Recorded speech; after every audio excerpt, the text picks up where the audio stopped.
Welcome. Welcome to another episode of The Impact of AI, sponsored by AI Time Journal and supported by WILDA, Women Leaders in Data and Artificial Intelligence. Every week, we explore how AI and cognitive technologies impact us daily, both professionally and personally. For those of you who I've not met yet, my name is Melissa Drew, and I will be your host for this week's podcast. Today, we are delighted to have Asha Saxena. Asha is a partner at CEO Coaching International, founder and CEO of Women Leaders in Data and Artificial Intelligence, professor at Columbia. She is also a published author and speaker on multiple topics, including entrepreneurship, leadership, women in technology, artificial intelligence, and big data. Welcome. Thank you, Melissa. Happy to be here. First thing we always like to do on these podcasts is recognize that no journey is a direct path.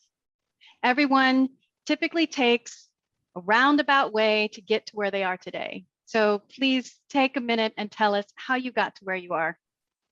You know, I think what you said is so beautiful because, you know, they say life is a journey. And in our professional career, we start with something and we land up somewhere else. I started as a programmer. You know, my undergrad and grad is in computer science. So very traditional path of, you know, a tech professional as a programmer. And then I became an engagement manager at a consulting firm and then started my own business in data management consulting.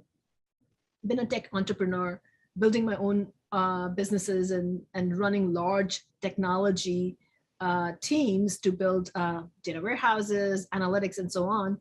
And then from there, I landed up building products, healthcare analytics product, and build a software company.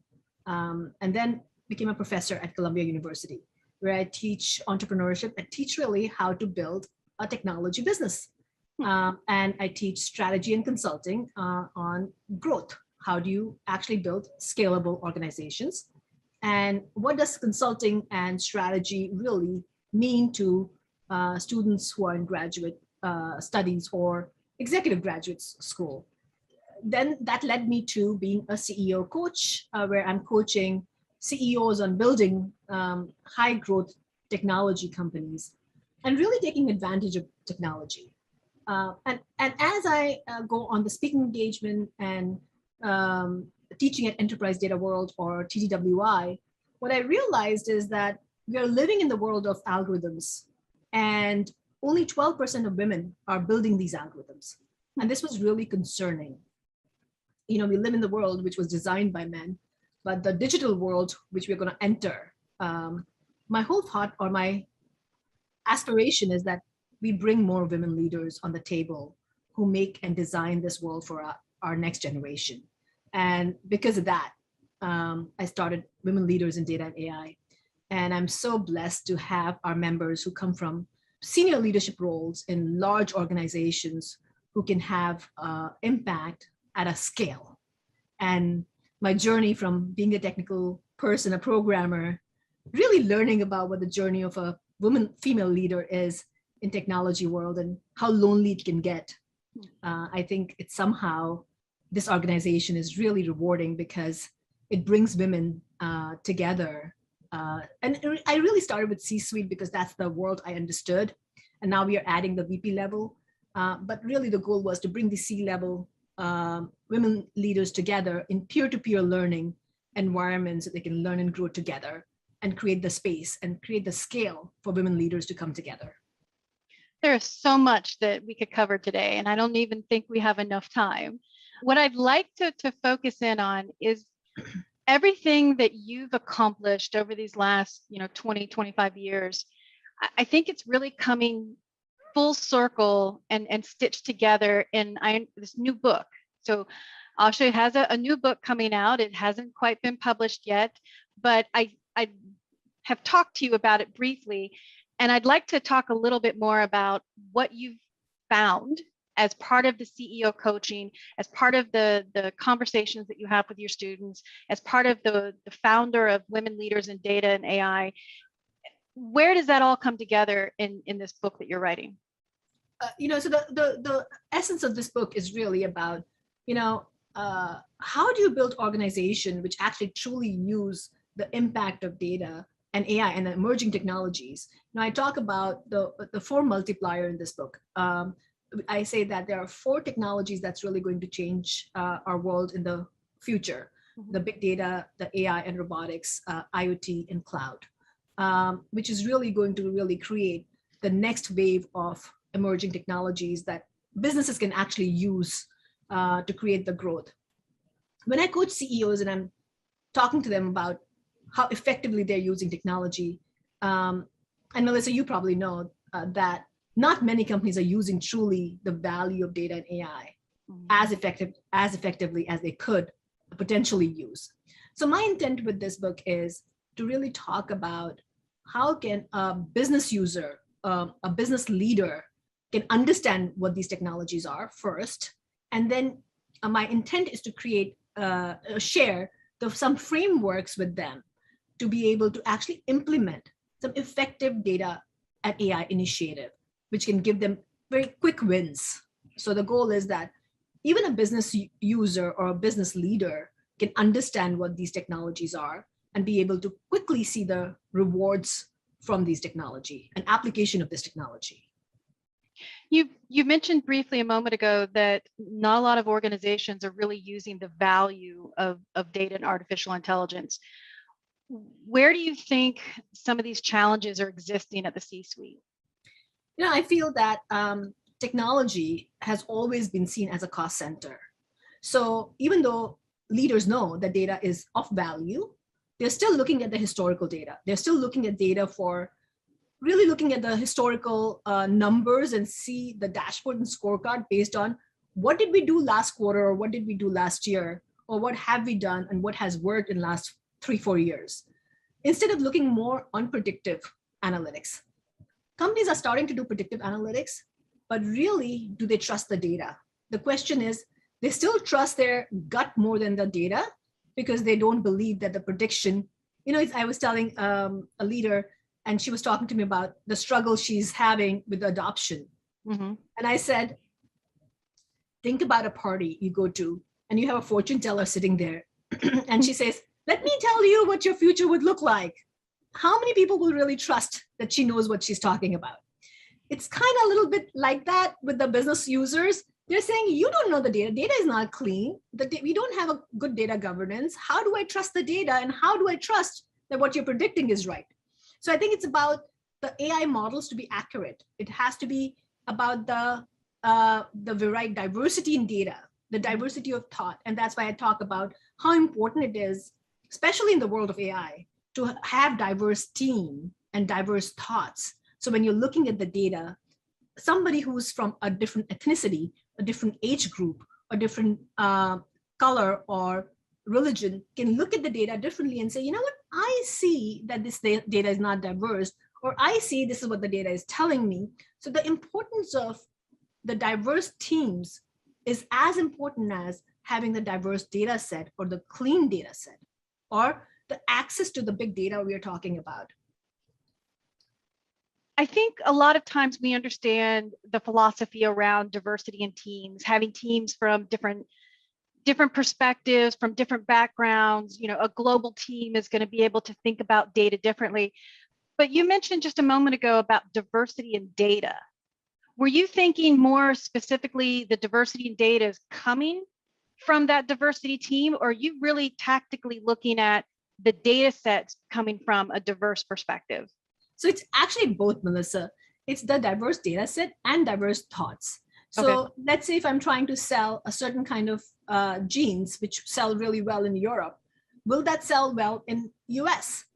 We don't know because the demographic is different in US. Can we use the same models, AI models, which are working well in Europe, in North America?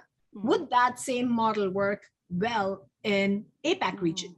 So the question is, do we have enough diverse data set to be able to do the prediction accurately? So we definitely need the diversity in the data set and make sure that that model which worked in one scenario, would that work in another scenario? The second thought is that do we have diversity in the teams to really identify what the data is telling you? So can you look at the data differently and say, you know what, even though I see this anomaly, this is not the anomaly because I don't think we've captured the data set of X percentage of certain ethnic group. So really being cognizant. So if I live in a world which is black and white, and I'm looking at the data which is showing me black and white, I'm happy with that data set. I think that data set is diverse. But Melissa comes in and she says, I live in the world of blue and greens, and I don't see blue and greens. It doesn't make sense to me because I live in the world of black and white.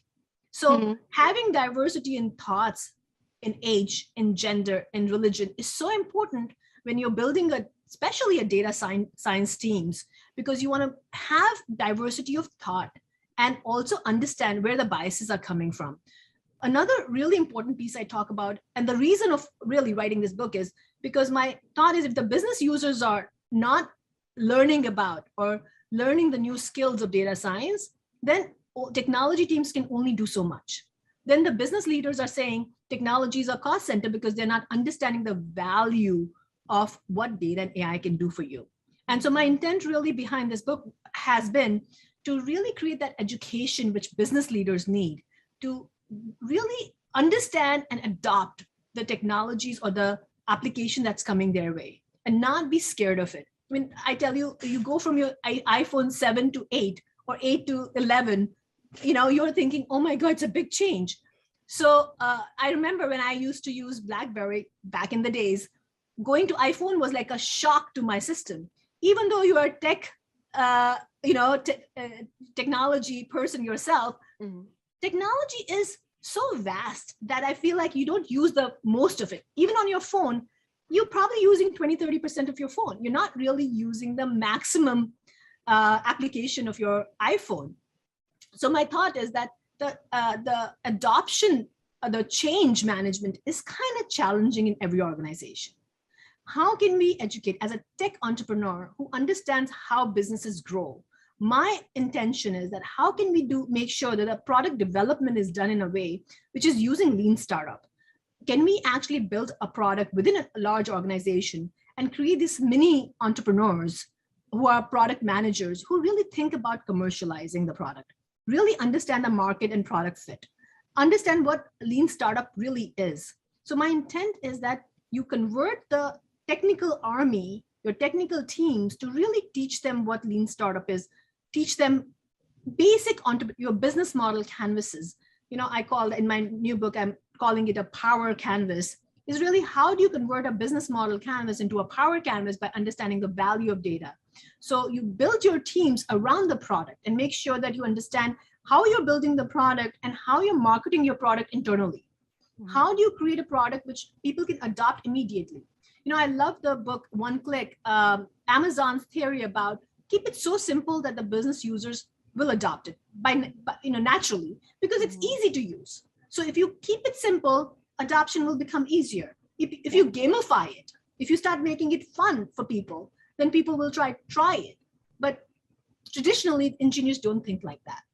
And that's my intent, that we have to create the shift. We have to close the gap. Technologists have to become more business savvy, and business leaders need to become tech savvy. And that's the only way that they can maximize the results using these emerging technologies. You mentioned something earlier that reminded me of a conversation I had recently. A woman who is building a team for her artificial intelligence data and analytics side. She mentioned that she was really looking for individuals that could communicate the assumptions of the data, of the models, but recognizing that, going back to the conversation around the data and the confidence in the data, and will the leaders, have confidence in that data, recognizing that we're not going to have all the data we need to make the best informed decision. So we need to be able to highlight where all the assumptions are coming from. So I want to go back to the moment ago when you talked about leadership having confidence in the data. If we can't have all the data, if we can only have 80% of the data and we can't get that other 20%, and decisions are being made with a lot of assumptions because you're black and white, blue and green example, well, we have black and white, we have blue. So how confident do you feel that leaders are going to have in this data set if we're still not able to ever get to 100%? So, it's about changing behavior, right? So if you wait for perfection, you'll never get anything done. So you need to start with something in hand. So do you have to clean the entire data sitting in the warehouse, or do you want to start looking at use cases and you say, you know what, I really want to focus on this segment of the market and really understand this segment of the market. Can I get that clean? So I always say that small wins and big celebrations. So every time you create a win as a leader, you need to celebrate your team. That's a good approach. I feel that we don't celebrate enough. We are so tied up to playing the good game and then just going to the next game very quickly. Let's just keep winning. We forget to pause and celebrate our win and our team wins. And that's why I personally feel, like when I'm building Wilda, my biggest thing is awards. Let's bring people in, let's give awards, but let's make sure people who are doing good job. It's even though we are women leaders in data and AI, we bring male allies in the group. We are 25% men in the group who are C-suite in Fortune 500 companies who come, and we celebrate them. We celebrate them because it's just not a woman's journey. It's a men and women have to come together to make sure we have parity on the table. We make sure that we have the right set of people, qualified people, because no woman wants to get a position if she's not qualified. So bringing qualified women and men together to make sure that there are enough women on the table. So we're building a world which is great for our kids. It's a wonderful world, which is at least we try to make sure it's a compassionate world. And then I say that celebrate the women leaders and male leaders who are actually working towards that, and celebrate small wins. And I would take that to a corporate America, and I'll say, if you're working on a project, think about how many times you're going to celebrate, your small wins. Make sure make a big announcement about it. Talk about the successes of your teams and go out and publish it. Create a newsletter or throw a, virtual coffee or pizza parties. Whatever it may be to announce what you guys are doing. Call yourself, brand your teams. Come up with a cool name and talk about your successes, right? And when you talk about your successes, business leaders will start listening, and they'll start saying, that business unit, got a benefit out of this. We would like to do the same thing. So the more you talk about it, and again, the technology, usually the engineers they're very humble. They don't like to take the limelight. They're like, we did the work. My little gadget works really well. My models are really accurate. I'm good. I don't need a recognition. But I think recognition is really, really important in this journey because it helps the whole cause of having AI to be adopted. You're also the founder and CEO of Wilda, so Women Leaders in Data and Artificial Intelligence. And that's been going on for about 2 years now. Is that right? It's actually, we unofficially started it in July last year during the COVID time. And we formally built the organization in January of 2021. So we're really, really new. And we are very rapidly growing. We are very careful about who we select as a membership, because we want to make sure we are curating it for a very high quality membership organization with senior leaders in data and AI. And again, the goal is to make sure that we create a very solid foundation before we expand and create the scale. There are 4 aspects of Wilda, Women Leaders in Data and AI. The first is a membership organization where we bring the peer-to-peer together in a small, intimate settings, and where they learn from each other and build the network. The second is university. So we are actually focusing on making sure that the tech leaders get trained to be on the board. We want tech, data, and AI should be the executive order. It should be on the table, on the board, in the boardrooms, thinking about how organizations need to think about data and AI as a corporate strategy. So that's the second piece, which is university, building women ready for tech, women ready for board. The third pillar for Wilda is advisory, which is the expert hub. We bring all the experts within Wilda to come together and really put together a lot of content, playbooks. We have playbooks, frameworks, we have podcasts, and we have a book, which Melissa, as you know, you are chairing that initiative, bringing all the women leaders together, where we are combining, consolidating our knowledge to put together a book where we will have the world to be able to look at what the women leaders have learned and how they're sharing how to build a successful data practice, a CDO office. And then lastly, it's Academy. It's a 501c3 organization where we are building the next generation of women leaders. So we are actually building anyone who's in data, a woman leader who's in data and AI between 5 to 10 years of experience. So there are junior women compared to the C-suite and the VP level in our Will.Tech. The Academy is going to be focusing on the women who are entering the workforce. They've spent 5 to 10 years in the industry and they're learning to climb the ladder. So that group goes into the academy. And then we have multiple programs. We have quarterly events where we bring in younger women from high school, colleges, or entry-level positions in corporate America to come in and learn how to get into this industry. And there are 4 strong pillars, which I feel that women leaders in data and AI can actually develop and create a better place for leaders to climb the ladder. Yeah, I didn't realize it until you just explained it, but you've got this pretty well covered. You've got WILDA, which has a focus on women leaders that are already at that leadership, VP, C-suite. You've got the Academy, which is focused on individuals that are early stages of their development within those leadership roles. And then you're also a professor. So as a professor, you're influencing those students before they even come out of college. So let's take a little bit more focus on the role that you have of that influence with what you're doing at Columbia. I tell you, I started teaching for a while now. I mean, I got involved with Columbia University. I started with actually Columbia Business School, where I was the entrepreneur in residence, and then I started teaching. And I got engaged at 2008, 2009, and then I served as an entrepreneur in residence from 2012 to 2016. So I've been engaged with Columbia Business School for a long time. And then I became a professor, adjunct professor at Columbia Business School. I taught data-driven entrepreneurship. And now I'm at Columbia University Mailman School of Public Health, where I teach entrepreneurship and consulting, strategy and consulting. And I tell you, it's a very rewarding experience. I feel that everybody at certain stage in their career should go back and teach, because you're building the next generation and you're sharing your experiences with the next generation.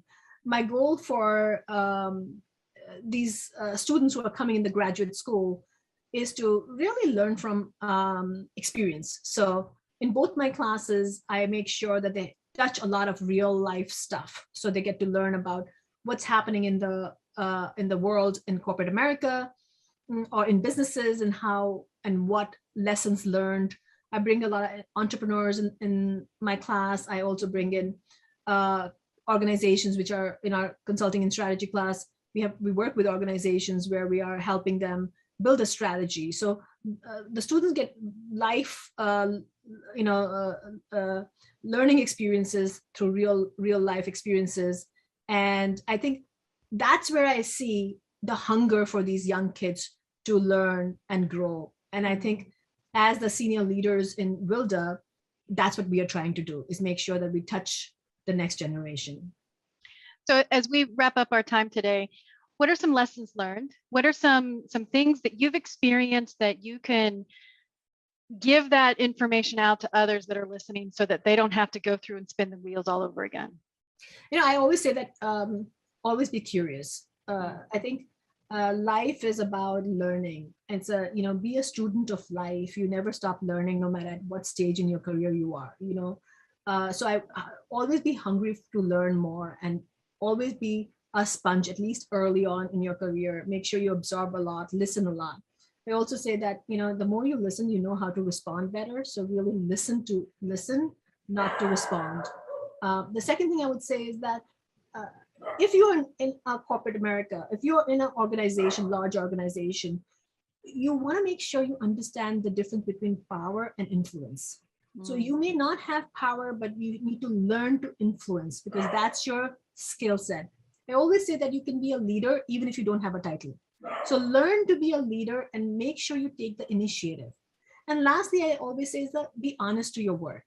No matter what your job is, you want to make sure you give your 100, 110% to the job. If you're sincere to your job and if nobody's watching, it doesn't matter. Your work ethic stays with you. So always give your best, no matter where you are, and especially when no one's watching. because when you are doing the best at all times, believe me, it pays off, because you learn so much by doing the best you can. Oh my God, that's brilliant. Oh, that's just brilliant. I thank you so much for being on this, taking the time out to talk to me today. Absolutely. When your book comes out, we definitely would like to invite you back and let's talk a little bit more in depth about that. Thank you so much, Melissa. All I right. love the conversation. All right. Thanks.